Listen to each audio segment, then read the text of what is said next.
They don't need troops in Caracas to control Venezuela. They don't need tanks or flags or occupation forces. They just need the purse strings. That was the word used by J.D. Vance. And it wasn't a metaphor. It was a doctrine. If you control where a country can sell its oil, you control whether its government survives. Under this system, sovereignty is no longer absolute. It's conditional. You can sell your oil only if you serve America's national interest. If you don't, the market disappears. No bombs, no body bags. Just pressure, financial, legal, maritime, applied with surgical precision. And here's the part most people miss. This isn't just about Venezuela. It's a template. A modern form of power that works quietly, efficiently, and in real time. If you want to understand how global control works without firing a single shot, stay with me. Because once you see this mechanism, you'll never look at sanctions or sovereignty the same way again. And what happens when a country tries to escape this system is where the real story begins. This is the moment where power stops looking like war and starts looking like accounting. Because what you're watching here is not a policy debate. It's a redesign of how sovereignty works in the modern world. For decades, we were taught that nations fall when armies cross borders. But that model is obsolete, too costly, too visible, too risky. Today, control works differently. If you can decide who is allowed to sell, who is allowed to buy, and which ships are allowed to move, you don't need to invade a country. You can govern its options. That is the system now being applied to Venezuela. Not as punishment, as leverage. Oil is no longer just a resource. It's a switch, on or off, and the switch is held far from Caracas. What matters next is not ideology or speeches or even elections. What matters is who controls the flow of revenue and who enforces that control when it's challenged. Because once you understand where this system came from, you'll see why it's spreading far beyond Venezuela. And to see that, we have to go back to its origins. To understand why this system works, you have to look past Venezuela and back through history. For over a century, American power in the Western Hemisphere was enforced through visibility. Gunboats, Marines, regime change by force. It was loud, expensive, and politically toxic. But the world changed. Global trade became centralized. Finance became digitized. Shipping lanes became predictable. And energy became the bloodstream of every modern state. That transformation created an opening. Instead of occupying territory, power could occupy infrastructure. Instead of ruling cities, it could rule transactions. Oil markets, insurance, ports, payment systems, quiet systems, boring systems. Systems that don't look like weapons until they're turned off. This is why the old rules stopped applying. You no longer need consent to influence a government. You only need leverage over its revenue. Venezuela didn't create this vulnerability. The global economy did. And once that vulnerability existed, it was only a matter of time before someone used it deliberately. Because the moment this system is challenged, it doesn't respond with diplomacy. It responds with enforcement. The first real test of this system didn't happen in a speech. It happened at sea. A Venezuelan oil tanker was moving through international waters. Its paperwork said one thing. Its destination said another. On the surface, it appeared to be sailing under a Russian flag, a shield, or at least it was supposed to be. This was the evasion playbook.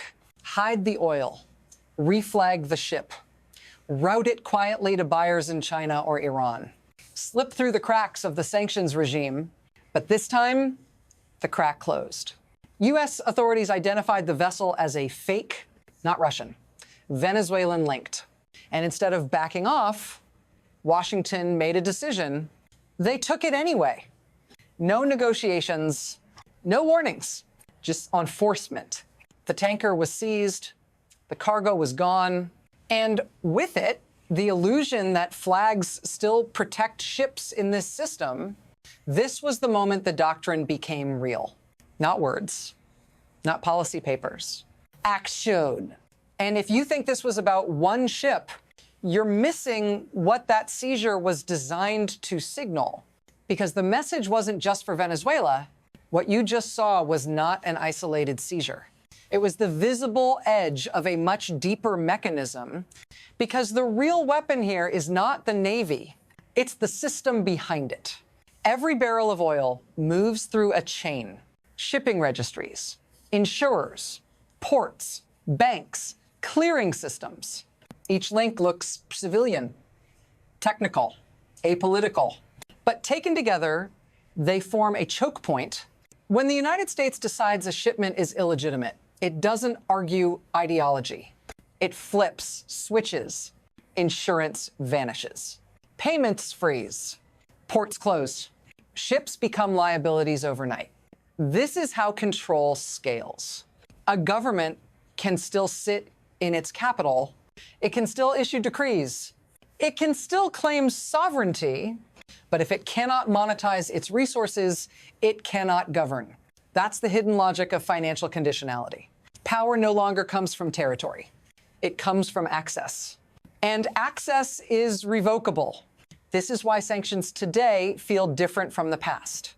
They're not symbolic. They're executable.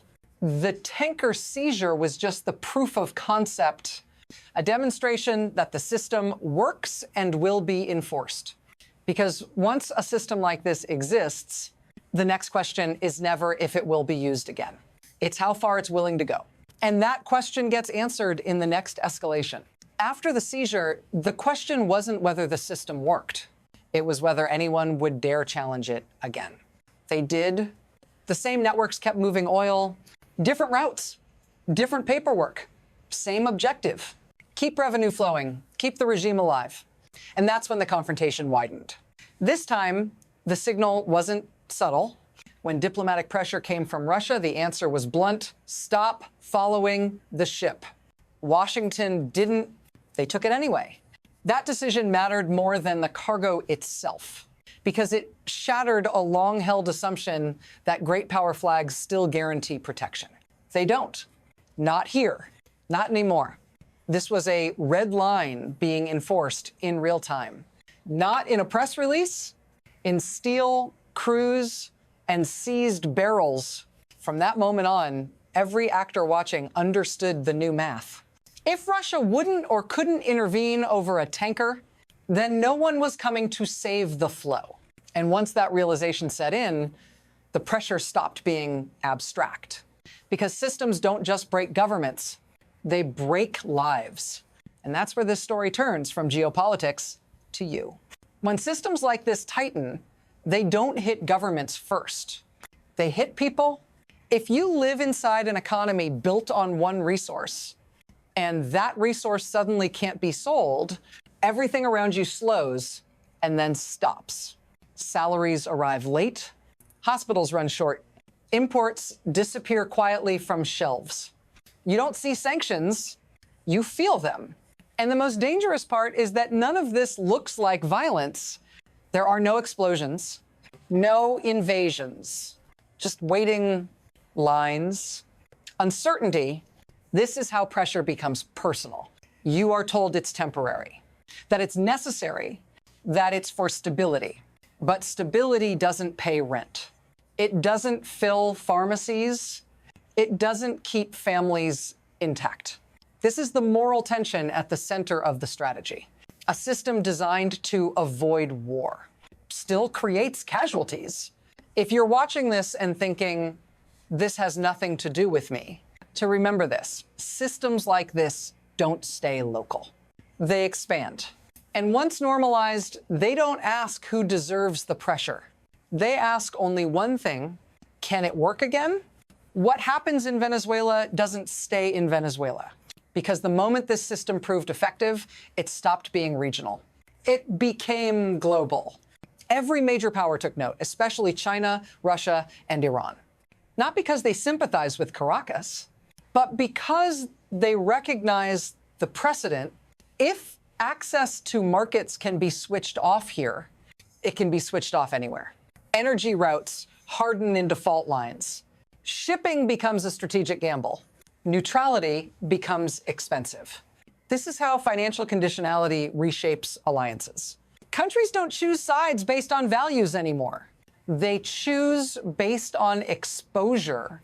Can your economy survive if payment systems close? If insurance disappears? If your exports become untouchable? That's the question now haunting capitals far from the Caribbean. And once that question takes hold, global behavior changes. Trade slows. Hedging increases. New blocks form not out of trust, but fear. The world doesn't fracture overnight. It recalibrates. And the direction of that recalibration determines whether this system stabilizes the order or accelerates its breakdown. To see where this leads, we have to look forward. From here, the system points toward three possible futures. First, the controlled outcome. Pressure works. Revenue flows are redirected. Venezuela is partially reintegrated on strict terms. Oil moves again, prices stabilize, and the doctrine is quietly validated. Power looks efficient, order appears restored. Second, the adaptive outcome. Targets learn, new routes emerge, alternative payment systems harden, sanctions still hurt, but less. The world fragments into parallel markets, each insulated from the other. Control remains, but at higher cost and lower predictability. Third, the destabilizing outcome. Pressure overshoots. Institutions weaken faster than alternatives can form. Scarcity deepens. Regional spillovers multiply. What began as leverage turns into volatility, then crisis.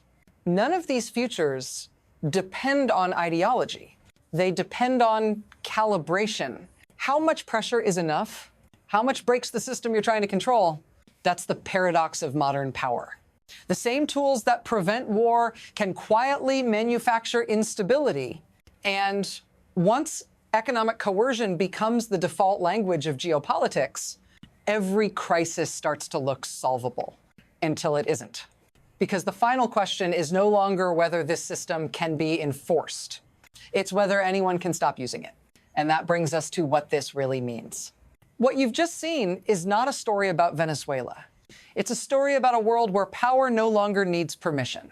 In this system, sovereignty isn't taken by force. It's priced, metered, conditioned.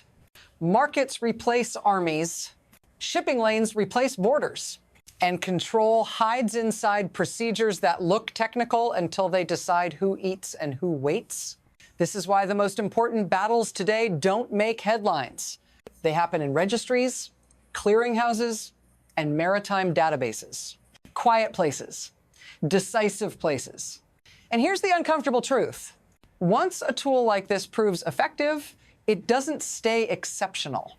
It becomes standard, used against adversaries, then rivals, then anyone deemed non-compliant. That's the future being shaped right now. If you want to understand where global power is actually moving, away from spectacle and toward systems, then you need to keep following this thread. Because the next chapter isn't about who controls oil. It's about who controls the rules and what happens when no one can afford to break them. If this analysis helped you see the world more clearly, stay with me. The next video goes deeper into where this model spreads next and what it means for you.